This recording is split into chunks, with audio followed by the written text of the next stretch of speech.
I suppose our most important category would be diamond and gold Vivah, because India is the place where a bride truly invests in wedding jewelry. So again, in these two categories, I suppose when a bride is wearing something on a wedding, she's probably looking at something that's an investment piece, that's something very classic, just beautiful craftsmanship. I saw a few pieces that I just thought were again extremely large pieces.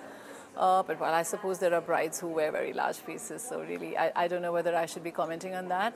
But again, in this category, I would just have expected to see probably just something classic, but at the same time something different. The Vivah section definitely was a section where I took a lot of time, and I took my time judging which ones to rank, because all the pieces were very beautiful and they were very intricate, and of course I was choosing for the future brides as to what works, what doesn't work. Because it's the Vivah category, so you want them to look like something you're wearing at your wedding, but at the same time, because you've put in so much money and effort into choosing the right piece, you want to make sure that you can use it all the time.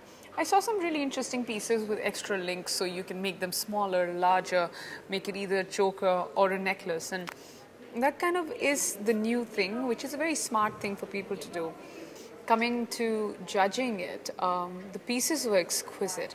I saw this one piece which was sort of, you know, it's just so light and just so, you know, it was so flexible, and it had like these wave-like, this effect on, it was sort of white diamonds and it was set in gold. So it was white and yellow and different chains, which kind of made it so appealing to the eye and at the same time so different from what one sees. And because it was the Vivah category, I did choose some of the larger pieces, but keeping that in mind, I did choose some of the more, you know, some of the pieces that kind of spoke for themselves, but not called out at me, only because I'm one for simpler jewelry, and diamond by itself is a very dressy stone. So I kind of kept that blend in my head before I chose my favorites. In the diamond Vivah jewelry category, actually, I love the necklace by Untitled Jeweller. It's absolutely stunning for its elegance, its perfection, and the class. First of all, it's studded with rose-cut diamonds, which you don't see it in everyday kind of jewelry, so that itself stands out.